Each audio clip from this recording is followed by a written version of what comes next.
Hello, my name is Singletary. I'm the co-founder and co-executive director of Unchained, CEO of This Divide. I'm currently incarcerated in Elmira Correctional Facility, serving out the last 6 years of a 20-year bid. And I'd like to thank Robin Hood for providing me with this opportunity to speak today.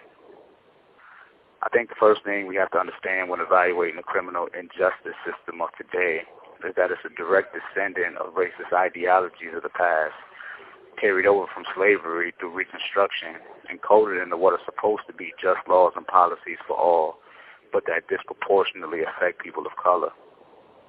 Since those ideologies were essentially constructed around fears of inadequacy, insufficiency, and inferiority masking itself as superiority, the laws and policies that resulted reflect those fears by attempting to defeat, demolish, and disenfranchise those who fall victim to it.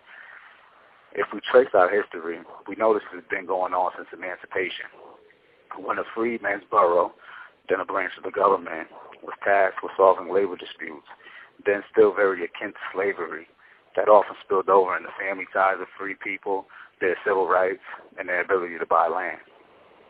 In modern times, we see these same issues arise with the neo-twist, as incarceration is a form of legalized slavery that promotes slave labor.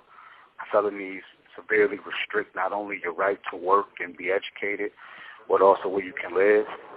Not paying child support can send you to jail, even though you take care of your children by more practical means. And in many states, being on parole disqualifies you from voting. We can delude ourselves by subscribing to the severely flawed notion that these laws and policies keep us safe. But I've never met a law or policy that has ever stopped a crime. Only laws and policies that restrict social mobility. For those of us who will unfortunately have the experience of being on parole or post-release supervision, the bar for our reincarceration is lower to the point where we don't even have to commit a crime to go back to jail. Just the most innocuous form of police contact can subject us to reincarceration by technical violation. It calls to mind my time on parole when I was trying to get into OCC college. I was fresh home, trying to do the right thing, and I remember the coordinator for administration, who happened to be a black woman, pulled me into her office and told me I was being denied admission because of the fact that I had just been released.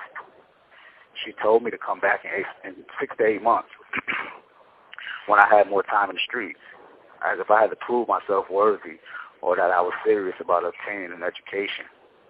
It was incredibly ridiculous because on top of the fact that I couldn't get in school, I couldn't get any work outside of off and on temp spots because of the fact that I had a felony. So by me being shut out of work and school, I knew there was very little chance I would make it those 6 to 8 months because the things I needed to keep me off the streets were the same things that were pushing me back into them. And when I looked around my neighborhood, all I could see was patrols circling like sharks, knowing that I was every bit of the wounded mammal. Individuals who turn back to the streets don't necessarily understand these systems of oppression at work. I know I didn't, but we feel them, and that plays a role in mental relegation. It plays a role in, if I think I can't, I can't. It plays a role in me knowing that if no one's going to answer the door, then I'm not going to keep knocking, I'm going to climb in the window. Therefore, in effect, I can never become a contributing member of society because society apparently doesn't want me to contribute. It's a two-way street, destination disenfranchisement in both directions.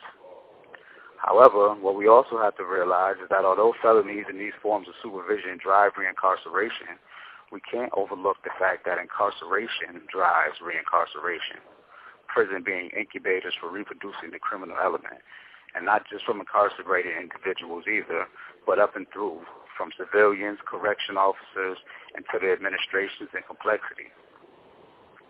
See, the reason why I, and I believe others, returned to the streets is because we weren't equipped with the knowledge of what we needed to understand that we were only conforming to the oppressor's surreptitious plan for our demise.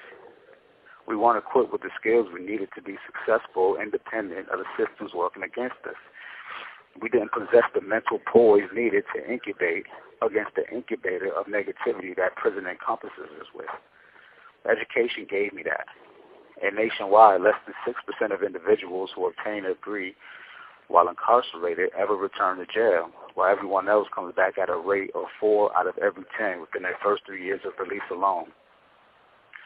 So in closing, real justice has to be brought about from the inside out and the outside in. This means changing the voting laws in every state, getting rid of neo-redlining policies that restrict housing for people with felonies, open the door for gainful employment, like by allowing the friendly neighborhood weed man to participate in the marijuana industry as it becomes legalized, supporting less is more, the parole reform bill, evaluating rehabilitation for prisoners on a case-by-case basis, which it also includes changing the 85% minimal requirement for sentences, particularly in New York State, which we call the most progressive, yet if I was in just about any other state, I'd be speaking to you from home right now. Thank you.